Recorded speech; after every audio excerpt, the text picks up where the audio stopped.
श्री स्वामी समर्थ. स्वामी महाराज तुमच्या सर्व चांगल्या इच्छा पूर्ण करो ही स्वामींच्या चरणी प्रार्थना करते आणि आजच्या या नवीन व्हिडिओला सुरुवात करते. आपल्या सर्वांचे मनापासून स्वागत आहे. चैत्र शुद्ध प्रतिपदा म्हणजेच आपला मराठमोळा सण गुढीपाडवा. हिंदू संस्कृतीनुसार या दिवसापासून नवीन वर्षाची सुरुवात होते. उन्हाची जाऊ, झाडांना फुटलेली नवी पालवी अशा चैतन्यमयी वातावरणात हा सण साजरा केला जातो.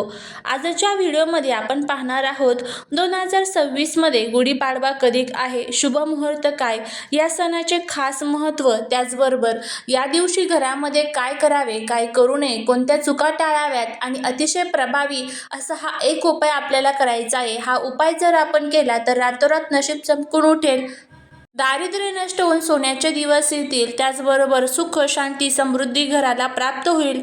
तर या संदर्भात संपूर्ण माहिती मी तुम्हाला देणार आहे. त्यामुळे व्हिडिओ हा स्किप न करता शेवटपर्यंत पाहत राहा.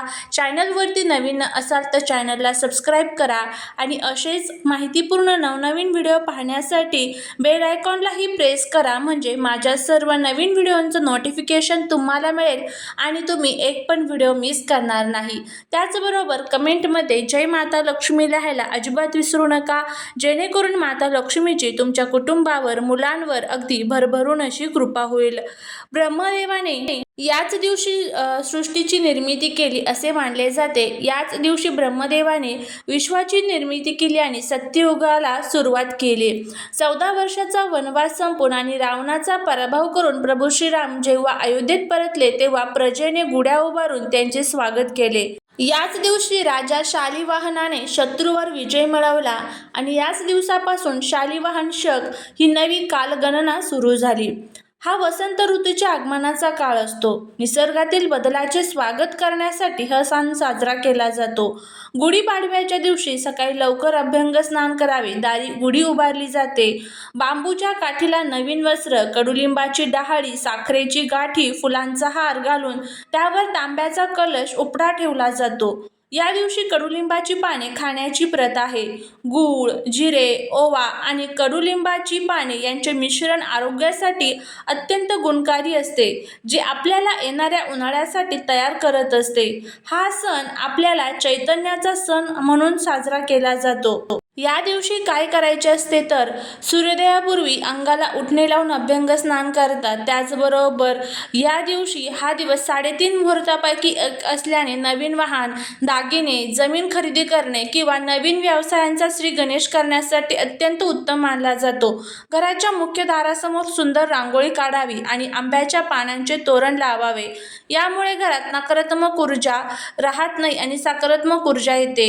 नवीन वर्षाची सुरुवात सत्कर्माने करण्यासाठी गरजूंना दान करावे. सूर्यास्त होण्यापूर्वी गुढी आदराने उतरावी. सूर्यास्तानंतर गुढी तशीच ठेवणे शास्त्रानुसार अयोग्य मानले जाते. नवीन वर्षाचा पहिला दिवस आनंदात घालवावा. या दिवशी घरात कोणाशीही वाद घालू नये, चिडचिड करू नये किंवा कोणाचा अपमान करू नये. हा एक पवित्र धार्मिक सण असल्याने या दिवशी सात्विक आहार घ्यावा. मांसाहार किंवा मद्यपानासारख्या गोष्टी टाळाव्यात. पाडव्याच्या दिवशी घर आणि घराचा परिसर स्वच्छ ठेवू नका. शक्यतो या दिवशी कोणालाही मोठे कर्ज देऊ नये असे मानले जाते की यामुळे वर्षभर आर्थिक ओढाताण होऊ शकते. हा सण समृद्धीचा आणि ऊर्जेचा आहे, त्यामुळे सकाळी उशिरापर्यंत झोपून राहू नये. आता बघा, हा गुढीपाडव्याचा सर्वात महत्त्वाचा जो योग आहे तर ते या दिवशी तयार होत आहे.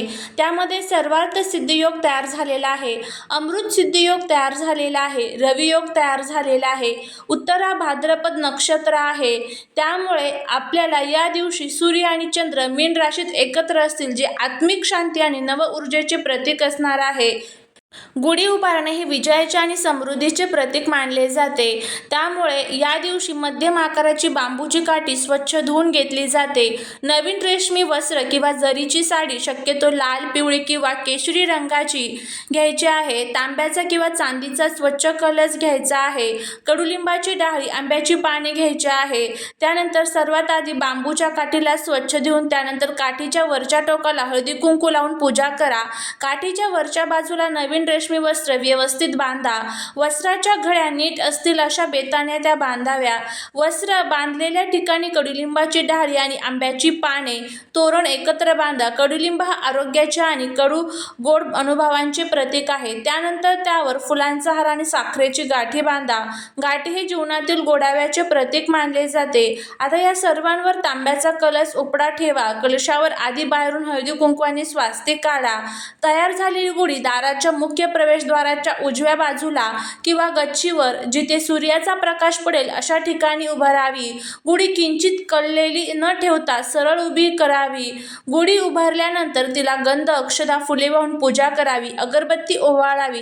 गुढीला कडुलिंबाच्या पानांचा आणि गुळाचा नैवेद्य दाखवावा. तसेच दुपारी नैवेद्यासाठी पुरणपोळीचा बेत देखील तुम्ही करू शकता. गुढी सूर्योदयानंतर लवकरात लवकर उभारावी आणि सूर्यास्त होण्यापूर्वीच गुढीला हळदी कुंकू वाहून आणि नमस्कार करून आदराने उतरावी. गुढी शक्यतो घराच्या प्रवेशद्वाराजवळ उंची ठिकाणी लावावी जेणेकरून ती दुरून दिसेल. गुढी उभारताना मन प्रसन्न ठेवा आणि सर्वांना नवीन वर्षांच्या शुभेच्छा द्या. गुढीपाडवा हा 3.5 मुहूर्तापैकी एक पूर्ण मुहूर्त आहे. या दिवशी आपण जे काही घरी आणतो त्यातून वर्षभर बरकत मिळते. प्रत्येकाला सोने चांदी खरेदी करणं शक्य नसते, पण शास्त्रात अशा काही अल्पमोली पण बहुमोली वस्तू सांगितलेल्या आहेत ज्या 5 ते 10 रुपयात मिळतात आणि त्या घरी आणल्याने दारिद्र्य दूर होऊन लक्ष्मी प्रसन्न होत असते. धने, मीठ जे आहे तर ते आपल्या घरामध्ये खरेदी करून आणावे. जर शक्य असेल तर या दिवशी मातीची पंती किंवा मातीचे एखादं भांडं सुद्धा तुम्ही घरामध्ये खरेदी करून आणू शकता. त्याचबरोबर या दिवशी बघा 19 मार्चला अमावस्या आल्यामुळे गुढी उभारावी की नाही, शुभ मुहूर्त कोणता, अशुभ मुहूर्त कोणता या संदर्भात संपूर्ण माहिती आपण घेणार आहोत. कोणत्या चुका टाळायच्या आहेत आणि बघा आपल्या सर्वांना येणाऱ्या या हिंदू नवीन वर्षाच्या खूप खूप शुभेच्छा. 2026 गुढीपाडव्याच्या तारखेवरून आणि अमावस्येच्या वेळेवरून अनेकांच्या मनात संभ्रम आहे. 19 मार्चला अमावस्या आहे, मग अशा वेळी गुढी उभारावी का, नेमका शुभ मुहूर्त कोणता, कोणती वेळ अशुभ आहे या प्रश्नांची आपण उत्तरं घेऊया. तर बघा 2026 गुढीपाडवा हा 19 मार्चला आहे आणि अमावस्या तिथी ही 19 मार्चला सकाळी संपत आहे. त्यामुळे आपल्या शास्त्राप्रमाणे ज्या दिवशी सूर्योदयाला जी तिथी असते तो दिवस त्या सणासाठी धरला जातो. तर बघा अमावस्येच्या छायेत किंवा अमावस्या असताना कधीही गुढी उभारू नये. त्यामुळे अमावस्या संपल्यानंतर तुम्हाला गुढी उभारायची आहे. 19 मार्चला अमावस्या असल्यामुळे आपल्याला संपूर्ण जोपर्यंत अमावस्या आहे तोपर्यंत गुढी उभारायची नाही. त्यानंतर तुम्ही गुढी उभारू शकता. त्यानंतर बघा या दिवशी जो अशुभ मुहूर्त आहे तर तो 10:30 ते 12च्या दरम्यान आहे. या काळात चुकूनही गुढी उभारायची नाही आहे. आणि त्यानंतर जो शुभ मुहूर्त असणार आहे तर त्या संदर्भात आपण माहिती घेऊया. गुढी ही नेहमी सूर्योदयाच्या पहिल्या किरणासोबत उभारली जाते.